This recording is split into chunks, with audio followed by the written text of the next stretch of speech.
Sometimes people come to me and they ask me that um, even though they have friends, but still they are lonely. And they are friends, like they're socializing and everything, but sometimes when it comes to expressing their feelings or telling something, then they're not comfortable or they're still feeling lonely. Hmm. So, what is it that is making them lonely? Because there is friendship, there are friends. Again, I will go back to who are you and what in you is feeling lonely.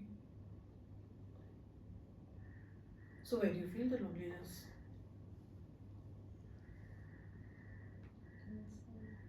Inside. Inside.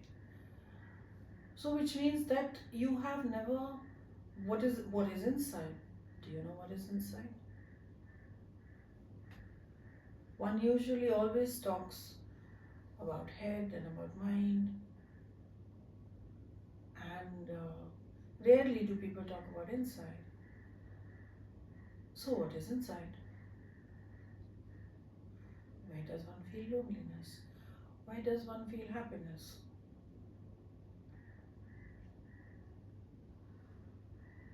You sense it and tell me. Where do you feel happy or where do you not feel happy at times when you don't feel good? Is it which part of you do you feel this or sense it? It also feels, you can also sense it in the body.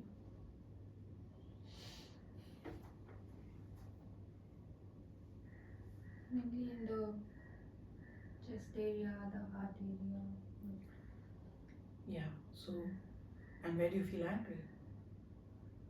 head. See the difference. So, what you're saying is that you, in your heart, but you feel happy also in the heart. See? Hmm. But you feel angry in the head. Where do you feel hurt? Also like in the heart, More in around the that chest, chest yes, area. yes. Conflicts, doubts, It's like a headache, forehead yes, headache. yes. So that's it's showing. So do you know anything about your inside world and do you know anything about thoughts? So whatever you are saying about the head is about what we as head we associate with thoughts, um, and heart we associate with is the essence that you are, the being or your core.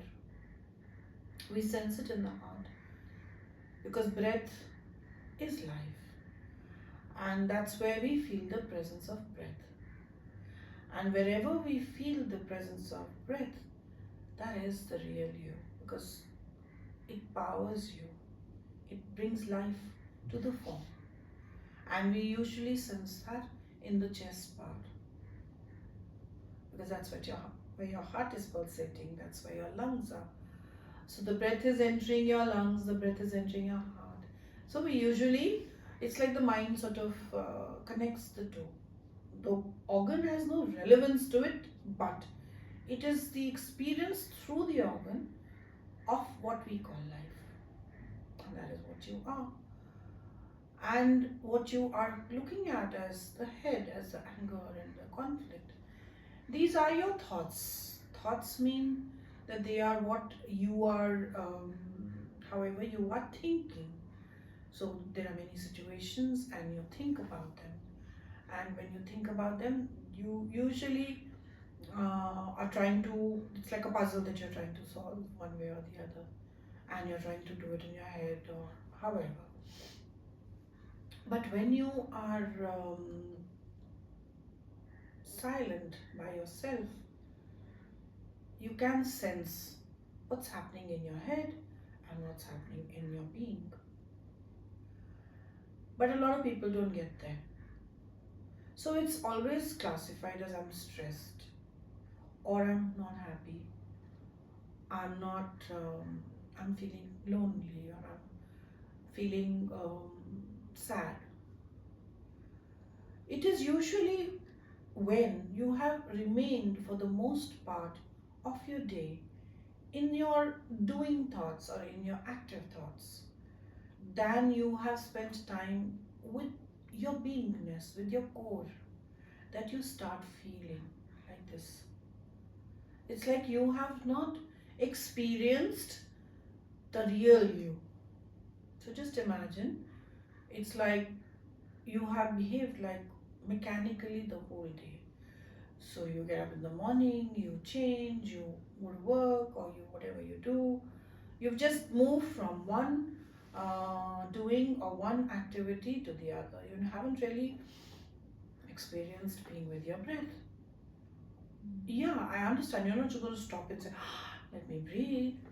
But it helps.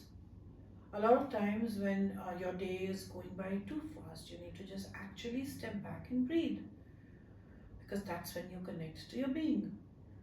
And it helps to even sit down and just take a few moments of silence. Um, so most people forget to do that. They continue to work. It's like they treat themselves like a car which has fuel, and they keep operating on that fuel, not knowing that the fuel can be low, which means that you are not connecting with the fuel. You are operating, yes, but you are feeling distant, you're feeling drained, or you're feeling tired, or you're feeling lost, or you're feeling lonely. It's all because you're not connecting with that which is your real you. So you have to make time, one way or the other, to connect with the real you, with the fuel in you. How you want to do it, there are various ways. Some people just simply walk in the morning by themselves in brisk walk or any kind of walk where they are in nature or where they are just in the place where they can walk comfortably and they breathe in air and being by themselves. They don't even know what good it does to them, but it does. They feel fitter, they feel lighter, there's more surge of energy in the body, there's more oxygen, all the kind of good things happen, and then you move into your day. It usually does help and it does keep you going if you can do that regularly.